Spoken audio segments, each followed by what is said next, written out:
आज की इस वीडियो में बताने वाला हूँ आईसीआईसीआई बैंक के कस्टमर हो या एक्सिस बैंक के कस्टमर और क्रेडिट कार्ड यूजर हो, तो आज की इस वीडियो में बताने वाला हूँ क्रेडिट कार्ड से जो साइबर फ्रॉड होता है। तो आपको जो है वीडियो को स्किप नहीं करना है, वीडियो को पूरा देखना है, ताकि जो है आप साइबर फ्रॉड अगर आपके साथ कभी हो जाता है तो पैसे को रिकवर कैसा करेंगे, और अगर साइबर फ्रॉड से बचना है तो आप उससे कैसे बच सकते हो, क्योंकि मेरे साथ जो है वो हो चुका है। और मैं जो है, जो इंसान अपने आप को खुद बड़ा बहुत बड़ा टैलेंट समझता है उनके साथ ही जा करके जो है ये साइबर फ्रॉड होता है। तो यहाँ पे जो है मैं बता दूं कि मेरे पास जो है बहुत ज़्यादा जो है कॉल आता था बैंक की तरफ से कि मैं एयरटेल पेमेंट बैंक से बोल रहा हूँ, सर आपका जो है एयरटेल पेमेंट बैंक का जो है केवाईसी करना है। तो आप जो है केवाईसी करना है, अगर केवाईसी आप नहीं करवाते हो तो आपका अकाउंट जो है ब्लॉक कर दिया जाएगा, बंद कर दिया जाएगा। अगर आप केवाईसी करवा लेते हो तो आपका अकाउंट जो है एक्टिवेट रहेगा। तो मैं आपको बता दूं कि मैं तो एयरटेल का रिटेलर हूँ, बीसी एजेंट हूँ, और एयरटेल पेमेंट बैंक का जो है मैं अकाउंट भी ओपन करता हूँ। देखो फ्रेंड्स, आप लोग को जो है वीडियो थोड़ी लंबी हो सकती है, हो सकता है मैं वीडियो को एडिट नहीं कर पाऊँ। तो आप लोग को जो है वीडियो को स्किप नहीं करना है, वीडियो को पूरा देखना है, ताकि जो है साइबर फ्रॉड से जो है आप बच सको, आप इससे जो है सावधान रह सको। क्योंकि मेरे साथ जो है साइबर फ्रॉड हो चुका है, मैं चाहता नहीं हूँ कि आपके साथ हो जाए। अगर आपके साथ हो चुका है तो आप पैसे को रिकवर कैसा करोगे, और कितना मैं जो जैसा रिकवर करने की कोशिश किया हूँ वो कैसे किया हूँ, तो आप लोग भी इस तरह से कर सकते हो। तो यहाँ पे जो है बहुत सारे एयरटेल पेमेंट बैंक का जो है मेरे पास काफ़ी जो है फ़ोन आते रहता है ऐसा कि आप एयरटेल पेमेंट बैंक का जो है केवाईसी करना है, आप नहीं करवाते हो तो आपका अकाउंट जो है ब्लॉक कर दिया जाएगा, और केवाईसी करवा लेते हो तो आपका अकाउंट जो है एक्टिवेट रहेगा। तो वहाँ पे क्या करते हैं फ्रेंड्स ये लोग, क्योंकि मुझे पता है, मैं तो एयरटेल पेमेंट बैंक का जो है वो बीसी एजेंट हूँ, और यहाँ पे जो है एयरटेल पेमेंट बैंक का जो है सीएससी सेंटर चलाता हूँ, क्योंकि एयरटेल पेमेंट बैंक का कस्टमर का जो है अकाउंट वगैरह ओपन करता हूँ कस्टमर का। तो मुझे पता है कि एयरटेल पेमेंट बैंक का जो है ऑनलाइन केवाईसी नहीं होता। एयरटेल पेमेंट बैंक का क्या किसी भी बैंक का जो है ऑनलाइन केवाईसी नहीं होता है, बैंक को हमें विजिट करना पड़ता है। तो हमें सब पता है। और यहाँ पे जो है कितनी बार ऐसा भी कॉल आया कि आईपीपी यानी कि इंडिया पोस्ट पेमेंट बैंक में जो है सर आपका अकाउंट है, मैंने ऑनलाइन अकाउंट ओपन किया था और खुद से किया था, वहाँ पे ई केवाईसी के माध्यम से मैंने फुल केवाईसी नहीं करवाया था। तो मेरे पास ऐसे भी कॉल आए कि सर आपने आपका जो है आईपीबी बैंक में जो अकाउंट है आप उसका फुल केवाईसी नहीं करवाते हो तो आपका अकाउंट जो है वो ब्लॉक कर दिया जाएगा। ये फ्रॉड होता है, ये बैंक की तरफ से कॉल नहीं होता है। तो मैंने उन लोग को समझाया, मुझे पता था कि आईपीपी बैंक हो या कोई सा भी बैंक हो, केवाईसी करने के लिए जो है आप बैंक विजिट करना पड़ेगा आपको, या तो एजेंट के पास जाना पड़ेगा। ई केवाईसी करने के लिए जो वहाँ फिंगर देना पड़ता है। अगर आप डी वो केवाईसी करवाते हो तो आधार कार्ड का जेरोक्स और पैन कार्ड का जेरोक्स फॉर्म भर के सिग्नेचर करके वहाँ पे आपको देना पड़ता है। यहाँ पे जो है ऑनलाइन ओटीपी के माध्यम से केवाईसी नहीं होता है। तो यहाँ पे जो है उन लोग क्या करते हैं, इस तरह से कस्टमर को कॉल करते हैं फ्रॉड लोग। आप बोलते हैं मैं एयरटेल पेमेंट बैंक से बोल रहा हूँ, आपका केवाईसी जो है नहीं है, फुल केवाईसी अगर नहीं करवाते हो तो आपका अकाउंट जो है ब्लॉक कर दिया जाएगा। तो अब यहाँ पे आप लोग जो है तैयार हो जाते हो, नहीं डर जाते हो कि मेरा अकाउंट जो है एक्टिव रहना चाहिए, मैं अकाउंट को यूज़ कर रहा हूँ। तो वहाँ पे क्या करते हैं, एयरटेल थैंक्स ऐप को लोग लॉग इन करते डाउनलोड करते हैं अपने मोबाइल में, या डाउनलोड करने के बाद जो है वहाँ पे आपका जो है रजिस्टर नंबर डालते हैं, वहाँ पे ओटीपी आपको भेजते हैं। ओटीपी आप जैसे बता दोगे 4 डिजिट का एयरटेल पेमेंट बैंक का, तो आपके अकाउंट में वो लॉग इन कर लेता है। लॉग इन करने के बाद जो है एम पिन वगैरह जो है वो फॉरगेट कर लेगा, फॉरवर्ड करने के बाद जो है वो पेमेंट कर लेता है। वो जो है आपका एयरटेल पेमेंट बैंक से जो है पैसा निकल जाता है। क्योंकि मैं एयरटेल पेमेंट बैंक का बीसी एजेंट हूँ, मैं एयरटेल पेमेंट बैंक का अकाउंट ओपन करता हूँ कस्टमर का। ठीक है, तो मुझे तो ये सब पता है। तो मेरे पास ऐसे बहुत सारे कॉल आते तो उन लोग को मैं समझा देता हूँ, मुझे ये सब चीज़ें पता है। ये आईपीपी बैंक का जो कॉल आया तो मैंने उन लोग को भी समझा दिया। एक बार एक्सिस बैंक का कॉल आया कि आपका जो है एक्सिस बैंक का अकाउंट जो है वो फुल केवाईसी आपने नहीं किया है, आपका अकाउंट जो है वो ब्लॉक कर दिया जाएगा, बंद कर दिया जाएगा, फुल केवाईसी करवाना है। तो मैंने उस फ्रॉड को बोला कि ये सब चीज़ें मुझे पता है, क्योंकि मैं एक्सिस बैंक का जो है वीडियो केवाईसी करवा के जो है फुल केवाईसी मैंने अपने अकाउंट को जो है एक्टिव करवाया था। तो मैंने फ्रॉड को बोला मुझे पता है, तो बोलता पता है, तो बोलते हाँ। उसके बाद जो उसने कॉल काट दिया। तो इस तरह से जो है फ़ोन आता है, और मुझे ये गुमान में भी नहीं था कि मेरे साथ जो है इस तरह का फ्रॉड हो जाएगा, क्योंकि मैं इतने फ्रॉड का कॉल आता मैं सबको समझा देता हूँ और मेरे साथ ये इस तरह का जो है फ्रॉड होएगा। तो आप लोग को जो वीडियो को स्किप नहीं करना है, वीडियो को पूरा ही देखना है। तो मेरे साथ जो है वो फ्रॉड हुआ आईसीआईसीआई बैंक के क्रेडिट कार्ड से। आप क्रेडिट कार्ड यूज़र हो या एयरटेल पेमेंट बैंक या पेटीएम पेमेंट बैंक या किसी भी बैंक के डेबिट कार्ड यूज़र हो या अकाउंट होल्डर हो, तो आपके लिए जो है ये बैंक है ऑनलाइन फ्रॉड जो है बहुत ज़्यादा हो रहा है, साइबर फ्रॉड बहुत ज़्यादा बढ़ रहा है। तो अब इससे जो है सावधान रहने की ज़रूरत है। इस फ्रॉड किस तरह से कॉल करते हैं आप लोग को मैंने अभी बताया है। इस तरह से कॉल करेंगे। फ़ोन पे गूगल पे चलाते हो तो भी आप लोग को जो है सावधान रहना है। फ़ोन पे गूगल पे से भी कि वहाँ पे जो है पेमेंट रिक्वेस्ट का ऑप्शन आता है, आप लोग उस पे क्लिक करते हो, आप पिन डाल देते हो और आपका अमाउंट जो है सामने वाले के पास चला जाता है। तो इस तरह से जो है उस पे क्लिक नहीं करना है लिंक पे। इस तरह से जो है मैं एक बार अभी फ्रॉड मेरा हो चुका है, तो क्रेडिट कार्ड से फ्रॉड हुआ। और क्रेडिट कार्ड से जो फ्रॉड हुआ छोटा मोटा अमाउंट नहीं है, ये बहुत बड़ा अमाउंट है मेरे लिए, क्योंकि इतना पैसा जो है बैंक को देना मेरे लिए पॉसिबल नहीं है, इम्पॉसिबल है, क्योंकि मैं इतना पैसा बैंक को दे ही नहीं सकता। क्योंकि मैं घर का जिम्मेदार हूँ और मुझे घर पे जो है पैसे देने पड़ता है और मुझे जो है लोन का जो है ईएमआई वगैरह भरना पड़ता है, तो मैं इतना पैसे कहाँ से दे पाऊंगा बैंक को। तो मेरे साथ जो है इस तरह से फ्रॉड हुआ। मैं बताऊँ, इतने सारे फ्रॉड का कॉल आ रहा है, मैं सबको समझा दिया और मुझे मालूम है कि मुझे ये सब चीज़ों से फ्रॉड होता है, इस तरह से फ्रॉड होता है। उसके बाद भी मेरे साथ फ्रॉड हो चुका, इतना जानने के बाद भी मेरे साथ फ्रॉड हो चुका। तो कोई अपने आप को 30 मार खान और बहुत बड़ा टैलेंट ना समझे, फ्रॉड होने का रहेगा तो किसी के साथ भी होएगा। तो इस तरह से जो है मेरे साथ फ्रॉड हुआ। फ्रॉड कैसे हुआ, वहाँ पे जो है व्हाट्सएप पे लिंक भेजा गया था। उस लिंक पे, जिस लिंक को आप नहीं जानते हो, उस लिंक को क्लिक नहीं करना है। ये व्हाट्सएप पे लिंक भेजा गया, तो लिंक पे जैसे आप क्लिक करोगे तो आपका जो मोबाइल का स्क्रीन जो है वो हैकर के पास शेयर हो जाता है और एक्सेस उसके पास चला जाता है। उसके बाद जो है जो चाहे आपके मोबाइल से छेड़खानी कर सकता है वो। तो यहाँ पे जो है मेरे मोबाइल के साथ क्या हो गया था, तो मैं आपको बता दूं मेरे साथ जो फ्रॉड हुआ था। तो यहाँ पे जो है कॉल फॉरवर्डिंग के लोग फ्रॉड हुआ था। कॉल को जो है फॉरवर्ड किया गया था। आप उसने कॉल फॉरवर्डिंग के लिए मोबाइल चाहिए रहता है, तो कॉल फॉरवर्डिंग किया गया था। कॉल फॉरवर्ड करने के बाद ओटीपी मेरे पास आया, ओटीपी उसके बाद जो है ऑटोमेटिक जाते रहा। तो ये कॉल फॉरवर्डिंग का जो सिस्टम है एयरटेल कंपनी या जियो कंपनी ने इसलिए लॉन्च किया दे रखा है कि आपका मोबाइल स्विच ऑफ होने वाला हो, तो आप जो मोबाइल में बैटरी ज़्यादा चार्ज है या नेटवर्क अच्छा है, तो उस मोबाइल पे उस नंबर पे कॉल को फॉरवर्ड कर लेंगे। जो भी इस नंबर पे कॉल आएगा उस नंबर पे चला जाएगा, तो आसानी से जो है आप बात कर सकते हो। लेकिन इसको फ्रॉड क्या है, गलत तरीके से मिस यूज करता है इसको।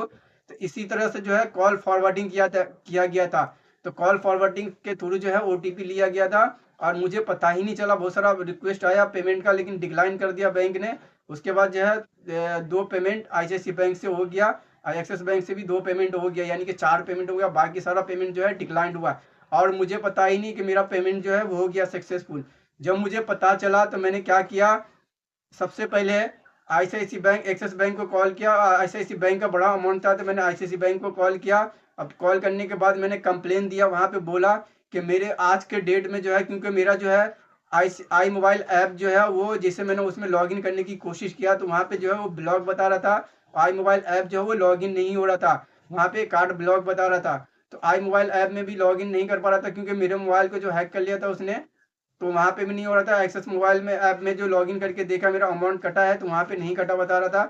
तो फिर मैंने जो अनइंस्टॉल करके या फिर से डाउनलोड करके रजिस्टर करके देखा, तो वहाँ पे अमाउंट डेबिट था एक्सिस बैंक के मोबाइल ओपन ऐप में, मोबाइल बैंकिंग ऐप में, एक 9,000 का, एक 2400 रुपये का। तो वहाँ पे जो है डेबिट था। फिर मैंने आईसीआईसी बैंक कस्टमर केयर को कॉल किया, क्रेडिट कार्ड हेल्पलाइन नंबर पे। वहाँ पे कॉल करने के बाद जब मैंने उनको बताया तो उन लोग बोले हाँ आज के डेट में 2 ट्रांजेक्शन हुआ है, 61,416 रुपये का और 46,416 रुपये का, 46,400 रुपये का, ये 2 ट्रांजेक्शन हुआ है। तो मैं बोला ये ट्रांजेक्शन किस मर्चेंट पे हुआ, तो उन लोगों ने बताया 61,416 रुपये का जो ट्रांजेक्शन वो हुआ है अमेजन पे, और 46,400 रुपये जो ट्रांजेक्शन हुआ वो रिलायंस पे हुआ है। तो मैंने उनको कंप्लेन दे के बोला कि मैम ये जो ट्रांजेक्शन है ये मैंने नहीं किया है। तो बोले आपने नहीं किया, मैंने नहीं किया, ये फ्रॉड नहीं किया था, मेरे मोबाइल को हैक किया था और उसने जो है कॉल फॉरवर्डिंग से ओटीपी लिया था।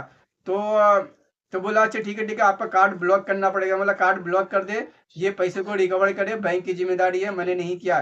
तो कंप्लेन उन लोगों ने लिया, आईसीआईसी बैंक वाले ने कंप्लेन लिया।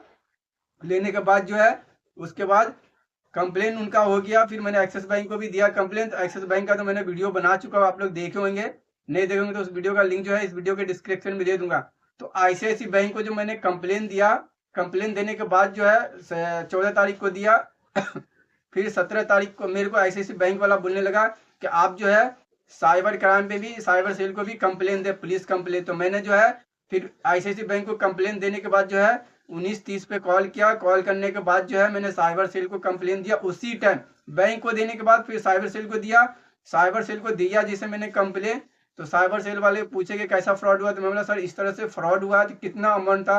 तो मैंने उनको जो है अमाउंट का डिटेल बताया, इतना इतना अमाउंट था। तो बोलने लगा अच्छा ठीक है, ट्रांजेक्शन आईडी और डेबिट कार्ड नंबर, वहाँ पे जो आपसे डिटेल पूछा जाएगा, आपको डरना नहीं है। आपके साथ फ्रॉड होता है तो साइबर सेल को सबसे पहले बैंक को कंप्लेन देना है। बैंक को कंप्लेन देने के बाद कार्ड को ब्लॉक करवाना है। उसके बाद जो है साइबर सेल को कंप्लेन देना है। साइबर सेल के कंप्लेन देने के बाद जिस मर्चेंट पे आपका पेमेंट हुआ है उस मर्चेंट पे कंप्लेन देना है आपको। तो मैंने भी यही किया, सेम चीज किया मैंने। बैंक को कंप्लेन दिया, बैंक ने बताया कि साइबर सेल को कंप्लेन दे पुलिस स्टेशन में जाके। तो मैंने 1930 पे कॉल करके कंप्लेन दी, 1930 पे कॉल करके कंप्लेन दिया। वहाँ पे डिटेल पूछा गया किस माध्यम से पेमेंट हुआ है, तो मैं बोला अमेजन से हुआ। दूसरी बात कि उन्होंने पूछा डेबिट कार्ड अकाउंट से या गूगल पे से, तो मैं बोला क्रेडिट कार्ड से। तो क्रेडिट कार्ड का उन्होंने नंबर पूछा, लास्ट का 6 डिजिट, और जो भी है उन्होंने पूछा पुलिस वाले ने, मैंने उनको दिया। ट्रांजेक्शन आईडी पूछा, उनको बताया मैंने। और उन्होंने जो है बोले आप रहते किधर हो, तो मैंने उनको अपना एड्रेस बताया, पिन कोड बताया। तो बोले ये करीबी पुलिस स्टेशन में जाना है और आपके पास एक एसएमएस आएगा, वो एसएमएस जाके उनको पुलिस स्टेशन में दिखा देना है। तो आज नहीं जाना, कल जाना है। तो मैंने 14 तारीख को दिया था, जुम्मा के दिन। मैं शनिचर को गया, तो वहाँ पे जाके शनिचर को जो पुलिस वाली थी वो नहीं आई थी। तो मैं मंडे को गया 17 तारीख को, तो वहाँ पे दिखाया, तो वहाँ पे लॉगिन आईडी था, यानी साइबर क्राइम वेबसाइट का जो है वो लॉगिन आईडी था साइबर सेल का। और वहाँ पे जो है मैंने उनको दिखाया, तो उनको बताया ऐसी ऐसी बात हुआ है। तो उन्होंने कंप्लेन को रजिस्टर किया। रजिस्टर करने के बाद जो है कंप्लेन को रजिस्टर करने के बाद वहाँ पे क्या हो गया कि वहाँ पे जो है लेयर बन गया, आईसीआईसी बैंक का जो है चेन बना। उन्होंने ये बताया, वो सारे अकाउंट को जो है फ्रीज किया गया साइबर सेल के द्वारा। और जो मेरा पेमेंट हुआ था 1,07,816 रुपये का ऐसा कुछ पेमेंट है। मैं अभी स्क्रीन पे आपको लगा दूंगा। तो वहाँ पे पेमेंट लिया गया, पेमेंट साइबर सेल के द्वारा और मर्चेंट को मेल किया गया। कौन से मर्चेंट को? अमेजन को और रिलायंस को, दोनों मर्चेंट को। मैम जो थी मैंने उनको बोला, तो उन्होंने मेल कर दिए। फिर 2-4 दिन के, 1 हफ्ते के बाद गया, मैं पूछा मैम क्या हुआ, तो उन्होंने चेक किया, तो बोलते कि सर मैंने जो है मेल कर दिया है अमेजन को और रिलायंस को, वहां से कुछ रिप्लाई नहीं आया। रिप्लाई जब तक नहीं आएगा जब तक हम कुछ नहीं कर सकते, तो हमें वेट करना है। तो मैं बोला वेट करूँ, कब तक आऊँ? तो फिर मैं 1 हफ्ते के बाद, जैसे आए हो ना 1 हफ्ते के बाद वैसे ही आओ। 1 हफ्ते के बाद फिर गया, तो फिर से मैम ने मेल करी, यानी कि 3 से 4 बार मेल करी। नहीं अमेजन रिप्लाई दिए, नहीं रिलायंस वाले ने उनको कुछ रिप्लाई दिया।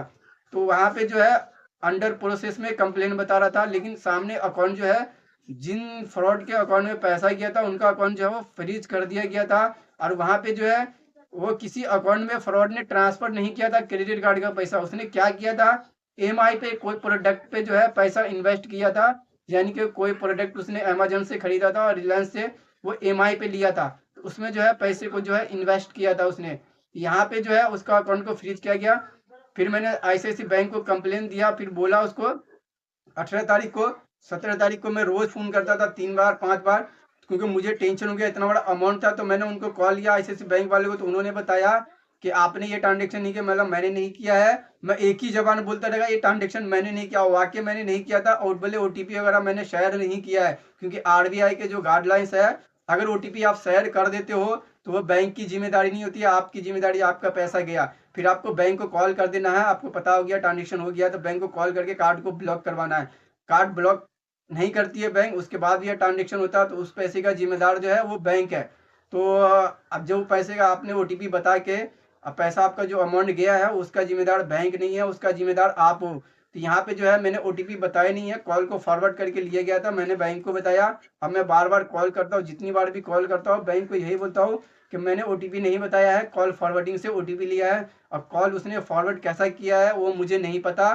तो फिर बोलने लगा अच्छा ठीक है, आप एक काम करें, डिस्ट्रीब्यूट फॉर्म जो होता है, डिस्ट्रीब्यूट फॉर्म हमें आईसीआईसी बैंक के ब्रांच में जाए, वहाँ पे डिस्ट्रीब्यूट फॉर्म जो है वो मेल कर दे बैंक को।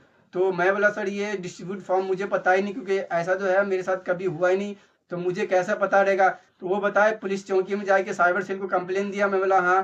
तो साइबर सेल का जो है एफआईआर कॉपी ले, और एफआईआर कॉपी लेने के बाद जो है वहाँ पर बैंक में जाए, बैंक में जाके बोले कस्टमर केयर ने बोला है कि डिस्ट्रीब्यूट फॉर्म जो है मेल कर देने बैंक को। तो मैं बोला बैंक अधिकारी करेंगे? तो बोलते अगर नहीं करेंगे तो आप हमें कॉल लगा के दे देना, हम उनसे बात कर लेंगे, क्यों नहीं करेंगे। तो मैं गया, मैम को बोला, तो मैम भड़क गई, आपने ये किया है वो किया, ओटीपी बताया। मैंने बोला ओटीपी नहीं बताया है। तो उस दिन जो है स्टेटमेंट निकाल के आया। फिर दूसरे दिन जो है साइबर सेल से जो है एफआईआर कॉपी है, मैं एफआईआर साइबर सेल को कंप्लेन देने के बाद तो मैं 1 हफ्ते के बाद 2 हफ्ते के बाद मुझे डिस्ट्रीब्यूट फॉर्म जो है वो समझ ही नहीं आ रहा था। ये डिस्ट्रीब्यूट फॉर्म होता कैसा है, इसको भरा कैसे जाएगा, तो मुझे मालूम नहीं था। 2-3 हफ्ता हो गए थे। तो बैंक कस्टमर केयर अधिकारी जो है बार-बार यही बोले थे कि आप जो है डिस्ट्रीब्यूट फॉर्म भर के बैंक को मेल कर दे। और मैं जब अमेज़न पे कंप्लेन दिया, जो उसी दिन अमेज़न पे भी कंप्लेन दिया कि अमेज़न पे ये ट्रांज़ैक्शन हुआ है, इसको रोका जाए। तो अमेज़न वाले कंप्लेन लेने से मना कर दिए, बोले आप बैंक के हेल्पलाइन नंबर पे कॉल करें, क्योंकि आईसीआईसी बैंक का जो क्रेडिट कार्ड है वो पार्टनरशिप में है। अमेज़न, आईसीआईसी बैंक दोनों पार्टनरशिप में जो है क्रेडिट कार्ड है। तो बैंक के हेल्पलाइन नंबर पे बोले कॉल करने के लिए, हम लोग कंप्लेन नहीं लेंगे। तो मैंने उनको जब बोला तो उन्होंने भी यही बोला, ओटीपी आपने शेयर किया? मैं बोला ओटीपी शेयर नहीं किया मैंने, उसने कॉल फॉरवर्डिंग से ओटीपी लिया है। तो बोलने लगा, वो अमेज़न वाले भी यही बोले कि आप जो है डिस्ट्रीब्यूट फॉर्म जो है बैंक को मेल कर दे, और पुलिस के और बैंक के कॉन्टैक्ट में रहे और कहीं और नहीं जाए, और यहाँ पे भी कॉल करके कंप्लेन नहीं दे, हम लोग आपकी कंप्लेन नहीं लेंगे। हम बैंक के कांटेक्ट में और पुलिस वाले के कांटेक्ट में रहे। तो मैं बोला ठीक है। तो मैंने जो है डिस्ट्रीब्यूट फॉर्म 2 से 3 हफ्ते के बाद उसका रिसर्च किया। मुझे पता ही नहीं था उस फॉर्म कैसा भरने का है, क्या करने का है। तो फिर कस्टमर केयर से फ़ोन कर करके मैंने उस फॉर्म को समझा और डाउनलोड किया। डाउनलोड करने के बाद उसका प्रिंट निकाला। प्रिंट निकालने के बाद मैंने उसको भरा पूछ के कस्टमर केयर से। और यहाँ पे भरने के बाद फिर मैं क्या किया, तो बैंक में कि मैं मेरे को यहाँ पे देखो 2 ऑप्शन रहता है वहाँ पे। डिस्ट्रीब्यूट फॉर्म भरते हो तो उसके साथ जो है एफआईआर कॉपी भरना। एफआईआर कॉपी जो आपको साइबर सेल को कंप्लेन दी हो, तो वो एफआईआर कॉपी और डिस्ट्रीब्यूट फॉर्म, ये दोनों चीज़ को। और यहाँ पे जो डेबिट कार्ड जो डिस्ट्रीब्यूट फॉर्म पे जो भरोगे, तो वहाँ पे जो है आपको क्रेडिट कार्ड का नंबर दिया जाता है 16 डिजिट का। तो वहाँ पे जो है मैंने क्रेडिट कार्ड का नंबर डाला था 16 डिजिट का। और डिस्ट्रीब्यूट ट्रांजेक्शन, जिस दिन ये ट्रांजेक्शन हुआ था, फ्रॉड ने किया था, वो डेट डालना है वहाँ पे। क्योंकि ये वहाँ पर फॉर्म मैंने लगा दिया। यहाँ पे देखो ये डिस्ट्रीब्यूट फॉर्म है। यहाँ पे सबसे पहले मैंने ऊपर जो डाला है ट्रांजेक्शन आईडी, कार्ड का नंबर डाला 16 डिजिट का। उसके बाद उसके नीचे जो है डाला है डिस्ट्रीब्यूट ट्रांजेक्शन। डिस्ट्रीब्यूट ट्रांजेक्शन वो होता है जिस दिन में आपका ट्रांजेक्शन हुआ था। मेरा जो है 14 तारीख को ये फ्रॉड हुआ था, तो वहाँ पे 14 तारीख डाला है मैंने। 14 तारीख दूसरा महीना 2025। तो 14 तारीख डेट डाला मैंने। और किस मर्चेंट पे ये पेमेंट हुआ था, यहाँ पे देखो दूसरे नंबर पे लिखा हुआ है किस मर्चेंट पे, अमेजन पे और रिलायंस पे हुआ। तो मैंने रिलायंस अमेजन लिख दिया है। उसके बाद जो है अमाउंट कितना था, अमेजन पे कितना अमाउंट ट्रांजेक्शन हुआ था, तो यहाँ पे अमेजन पे जो हुआ था वो मैंने ट्रांजेक्शन डाला 61,416 रुपया, ऐसा कुछ अमाउंट है, वो मैंने डाला हुआ है। और यहाँ पे जो है दूसरा अमाउंट जो हुआ था रिलायंस पे, तो 46,400 रुपये का 46,400 रुपये का जो ट्रांजेक्शन हुआ था वो अमाउंट डाला है। उसके आगे जो लिखा हुआ है डिस्ट्रीब्यूट अमाउंट, यानी कि डिस्ट्रीब्यूट अमाउंट टोटल कितना हुआ, तो मैंने वहाँ उसके आगे लिख दिया टोटल अमाउंट जो है 1,07,116 रुपया। ऐसा जो अमाउंट है 1,07,816 रुपया, ये मैंने अमाउंट लिखा है। और उसके नीचे भी टोटल अमाउंट में डिस्ट्रीब्यूट अमाउंट में 1,07,816 रुपया मैंने टोटल अमाउंट लिख दिया है। इस तरह से जो है मैंने डिस्ट्रीब्यूट फॉर्म भरा। भरने के बाद जब ऊपर देखो सबसे ऊपर जो लिखा हुआ है बैंक का जो कंप्लेन नंबर होता है, आप जब बैंक में कंप्लेन करते हो तो बैंक की तरफ से जो है वो कंप्लेन नंबर आपको दिया जाता है। तो फॉर्म के ऊपर जो है जहाँ पे जो खाली जगह था वहाँ पे बैंक का कंप्लेन नंबर मैंने लिख दिया। और लिखने के बाद जो है उसके नीचे देखो इतना डिटेल डाल दिया। उसके नीचे जो है कार्ड होल्डर का नाम लिखना है। कार्ड होल्डर का नाम नीचे साइड कार्ड होल्डर का मैंने नाम लिखा। नाम लिखने के बाद जो है फुल नेम लिख दिया कार्ड होल्डर का। और उसके बाद जो है वहाँ पे रजिस्टर्ड मोबाइल नंबर लिखना है। और उसके बाद जो वहाँ पे जिस डेट को आप डिस्ट्रीब्यूट फॉर्म जो है मेल कर रहे हो बैंक को, वो डेट नीचे लिख देना। तो मैंने भी वो डेट नीचे लिख दिया। और लिखने के बाद इस साइड में देखो यहाँ पे सिग्नेचर कर देना है। किसका सिग्नेचर है, कार्ड होल्डर का सिग्नेचर कर देना। तो ये मैंने किया। और करने के बाद ये जो है आप मेल खुद से भी कर सकते हो, लेकिन उसके साथ क्या करना है, आपको एफआईआर कॉपी जो आपने पुलिस स्टेशन से लेके आया है, ये देखो मैंने एफआईआर कॉपी लगा दिया। ये वाला एफआईआर कॉपी, ये वाला जो एफआईआर कॉपी है उस पर सारा डिटेल लिखा हुआ रहता है। पुलिस कंप्लेन नंबर लिखा रहेगा। आपका जो है अमाउंट जो ट्रांजेक्शन हुआ है 61,416 रुपया जो भी अमाउंट रहेगा वो लिखा रहेगा। 46,416 रुपया वो भी लिखा रहेगा। किस मर्चेंट पे ट्रांजेक्शन हुआ वो एफआईआर कॉपी में लिखा रहता है। कंप्लेन टैब भी लिखा रहता है ऑनलाइन फ्रॉड, तो यहाँ पे लिखा रहेगा। और आपके जो टोटल अमाउंट है डिस्ट्रीब्यूट अमाउंट वो भी लिखा रहता है ये एफआईआर कॉपी पे। और एफआईआर कॉपी का कंप्लेन नंबर भी रहता है। तो इसको क्या करना है, मोबाइल में फोटो खींचना है। फोटो खींचने के बाद और डिस्ट्रीब्यूट फॉर्म जो आपने भरा उसका भी फोटो खींचना है। खींचने के बाद अब आता है यहाँ पे एक दूसरा डॉक्यूमेंट देना है, क्रेडिट कार्ड का फोटो। क्रेडिट कार्ड का भी फोटो खींच लेना है, और खींचने के बाद वहाँ पे क्या करना है, इसको पीडीएफ में कन्वर्ट करना है, 2 MB के साइज में बनाना है। बनाने के बाद पीडीएफ में बनाने के बाद यहाँ पे क्या करना है, बैंक को जो है वहाँ पे मेल करना है। बैंक को क्या करना है, यहाँ पे मेल करना। आप खुद से भी कर सकते हो मेल, या तो आपको समझ में नहीं आ रहा है तो करीबी जो है ICICI बैंक का जो ब्रांच है उसमें चले जाना। मैंने ये फॉर्म को भर लिया, मैंने खुद से भरा, और फिर मैंने कस्टमर अधिकारी को कॉल लगाया, क्योंकि ये छोटा मोटा अमाउंट नहीं है, बहुत बड़ा अमाउंट था। इसलिए मैं समझा कि मुझसे कोई गलती ना हो जाए, क्योंकि जब मैंने प्रिंट निकाला था तो मैंने एक नहीं निकाला था, 4 प्रिंट निकाला था। मैं बोला एक फॉर्म को गलत भरूंगा तो मैं दूसरे को सही कर लूंगा, तो मैंने 4 प्रिंट निकाला था। तो मैंने ICICI बैंक को कस्टमर केयर को फ़ोन करके और मैंने फॉर्म भरा, उनको बताया कि इस जगह पे मैंने ये डिटेल डाला है, यहाँ पे ये डिटेल डाला। बोला हाँ ठीक है, आप इसको मेल कर दो। तो मैंने क्या किया, फिर मैंने मेल नहीं किया। मैं बोला हो सकता है मुझसे गलती हो जाए, तो मैं क्या किया, ICICI बैंक के करीबी जो ब्रांच था ICICI बैंक का, वहाँ पे गया। इससे पहले जहाँ गया था मैं उसी ब्रांच में गया, और वहाँ पे जो एक सर बैठे थे, मैंने उनको बोला कि सर जो है मेरा इस तरह से फ्रॉड हुआ था, क्योंकि उसी दिन स्टेटमेंट जो है वही निकाल के दिए थे। तो मैंने उनको बोला सर फ्रॉड हुआ था मेरा, और मैं FIR कॉपी लेके आया हूँ। और आपके जो कस्टमर अधिकारी है उन्होंने बोला बैंक ब्रांच में जाके उनको बोले कि डिस्ट्रीब्यूट फॉर्म जो है वो मेल कर दे। तो मैं वहाँ पे गया, तो वो उनको जब बोला तो वो सर जो थे काफ़ी अच्छे थे, वो मेरे को कुछ बोले नहीं। वो जैसे उनको मैंने बोला कि डिस्ट्रीब्यूट फॉर्म मेल करना है, तो वो डायरेक्ट जो उनसे जो जूनियर अधिकारी थे उनको बोला कि डिस्ट्रीब्यूट फॉर्म देना। तो डिस्ट्रीब्यूट फॉर्म दिए वो, तो मैंने पहले से तो भर चुका था, मुझे पता था कैसे भरना। फिर वो बैंक में मैं बोला सर ये डिस्ट्रीब्यूट, मेरे को बोले कि इस फॉर्म को भर दे। तो मैं फॉर्म लिया, और फॉर्म लेने के बाद डिस्ट्रीब्यूट फॉर्म जो जैसा मैंने भरा था वो सेम भर दिया। और भरने के बाद सिग्नेचर वगैरह करके मैं उनको दे दिया। उनको देने के बाद FIR कॉपी दिया, तो बोलते ये ओरिजिनल है। तो मैं बोला हाँ ये ओरिजिनल है। तो उन्होंने जेरॉक्स करे बैंक में, और ओरिजिनल वाला मेरे को दे दिया, डुप्लीकेट वो लिए। और उसके बाद जो है क्रेडिट कार्ड का जेरॉक्स निकाल के वहाँ पे सिग्नेचर, आधार कार्ड का जेरॉक्स लिए, आधार कार्ड का यहाँ पे डिस्ट्रीब्यूट फॉर्म, FIR का कॉपी का जेरॉक्स, और यहाँ पे जो है डेबिट क्रेडिट कार्ड का जो है जेरॉक्स निकाले उन्होंने, आधार कार्ड का जेरॉक्स निकाले।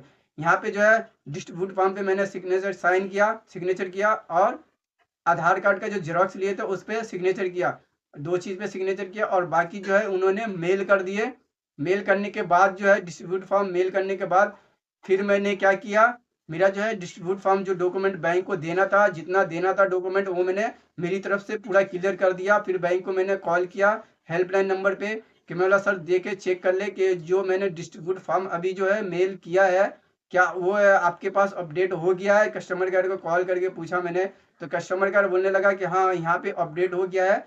और जिन अधिकारी ने अपडेट किया है उनका नाम भी उन्होंने बताया, मुझे याद नहीं आ रहा है, उनका नाम भी बताया कि ये सर ने आपका जो मेल है अपडेट कर दिया है, तो यहाँ अपडेट हो चुका है, मेल कर दिया है। और मैं बोला और भी कुछ डॉक्यूमेंट चाहिए बैंक को, तो बोलते नहीं नहीं, आपकी तरफ से जो है जितना डॉक्यूमेंट चाहिए रहेगा बैंक को आपने पूरा कंप्लीट दे दिया है, आप कुछ भी डॉक्यूमेंट नहीं चाहिए। मैं बोला सर कुछ चाहिए तो आप मुझे बोले, तो मैं आपको जो डॉक्यूमेंट चाहिए मैं फिर से दूंगा आपको। तो बोलते नहीं नहीं कुछ भी डॉक्यूमेंट नहीं चाहिए, आपको सिर्फ आप वेट करना है, 90 दिनों का टाइम लगेगा, वेट करना है। और दूसरी बात कि आपका जो है बैंक ने आपको क्रेडिट दे दिया, 1,07,816 रुपया जो है बैंक आपको लौटा दिया है। टेम्पररी क्रेडिट है ये। आप हमारी जो टीम है इन्वेस्टिगेशन टीम जो है उनको करेगी, करने के बाद जो है अगर आप दोषी नहीं पाते हो तो आपका जो है ये पेमेंट जो है जो बैंक आपको दी है वो परमानेंट के लिए जो है होल्ड पे जो है वो अनहोल्ड हो जाएगा। अगर आपने कुछ किया है तो फिर ये पैसा जो है बैंक वापस ले लेगी। तो यहाँ पे जो है मेरे पास मेल हुआ जिसमें 75 दिनों का टाइम दिया है, कस्टमर अधिकारी ने 11 हफ्ते का टाइम दिया है। इसके अंदर जो है आपका कंप्लेन जो है वो क्लोज हो जाएगा। जो मैंने जो मेल दे कर दिया है वो मेल जो है अमेजन रिलायंस को बैंक ने किया है, और अमेजन और रिलायंस जो है बैंक को पैसा लौटाएगी। अब बैंक जो है मुझे क्रेडिट कार्ड में जो है वापस लौटा के फिर मुझे क्रेडिट कार्ड जो है री इश्यू कर देगी बैंक। तो यही था, मैंने आपको इस वीडियो में बता दिया है। ICICI बैंक का जो है कस्टमर हुआ तो इस तरह से जो है फ्रॉड होता है। अपने आप को खुद को बड़ा टैलेंट ना समझे, ये फ्रॉड होता ही रहता है। वो किसी तरह से जो है जब कॉल को फॉरवर्ड किया गया था तो मुझे यही नहीं मालूम कि उसने हैकर ने दूर से कॉल फॉरवर्डिंग पे लगाया था कि ये मेरे जो आसपास मेरे साथ में बंदे रह रहे थे उनके माध्यम से जो है कॉल फॉरवर्डिंग हुआ था। जब मैंने ये चीज़ पे तहकीकात किया कि कस्टमर केयर से बात किया कॉल फॉरवर्डिंग हुआ था, तो वो बोलने लगे कि कॉल फॉरवर्डिंग के लिए जो है मोबाइल चाहिए रहता है। तो मेरी बत्ती जली कि मोबाइल चाहिए रहता है।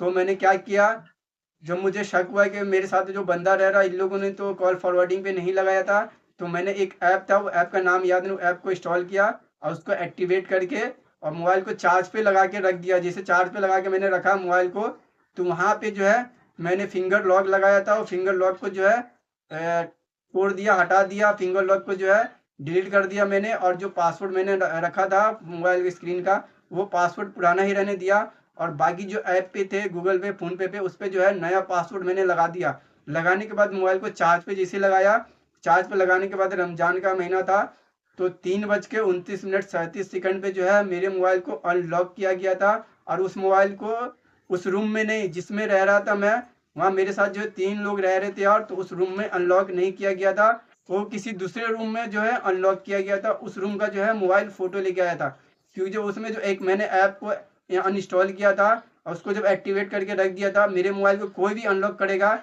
मैंने इसलिए किया था कि मेरे मोबाइल को चार्ज पे लगाने के बाद मेरे मोबाइल को कौन छेड़खानी करता है, कौन छेड़ता है मेरे मोबाइल को, यानी कि मेरे साथ में जो बंदा रह रहा है उसमें से कोई मोबाइल को छेड़ता है, तो इसका मतलब उसने कॉल को फॉरवर्ड पे लगाया था, कॉल फॉरवर्डिंग पे।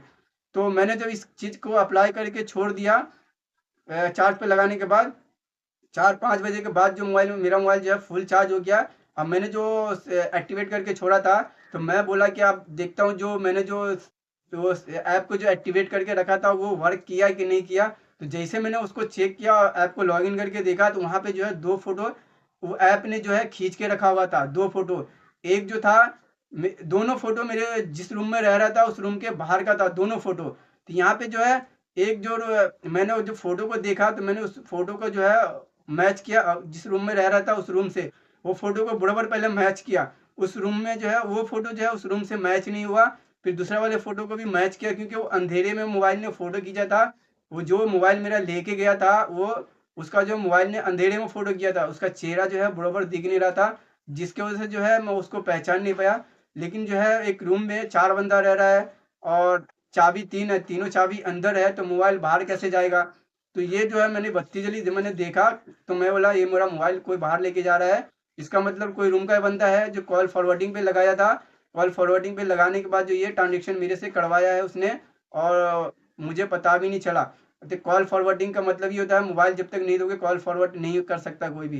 तो मैंने जब मेरा शक गया, तो जब देखा मैंने एक्टिवेट करके रखा, तो 2 फोटो लिया था, और दोनों फोटो जो है उस रूम का नहीं था जिस रूम में मैं रह रहा था, वो दोनों फोटो दूसरे रूम का था। तो इसका मतलब जो है मोबाइल को ये रूम का बंदा ही मोबाइल लेके बाहर जा रहा था, और मोबाइल में छेड़खानी करके कॉल फॉरवर्डिंग करके और ला के रख दिया था शब कदर के दिन। तो जाके जो है उसने फ्रॉड ने जो फ़ोन किया, उसको ओटीपी मांगने की ज़रूरत नहीं पड़ी, ऑटोमेटिक ओटीपी उसके पास चला गया। जब मैंने इस चीज़ रूम के अंदर दिखाया, सबको बोला, तो बोलता है कि नहीं आप ही गए थे। मैं बोला मेरा किसी रूम से कोई ताल्लुक नहीं है, मैं किसी के रूम में जाता भी नहीं हूँ। ये कोई मेरा मोबाइल लेके बाहर जा रहा है, और बाहर जाने के बाद जो है फिर से एक बार तो फ्रॉड कर चुका है, ये दूसरी बार कोशिश कर रहा था कि फिर से मैं इसके अकाउंट से जो है क्रेडिट कार्ड जो भी है पैसा निकालने की कोशिश करूं।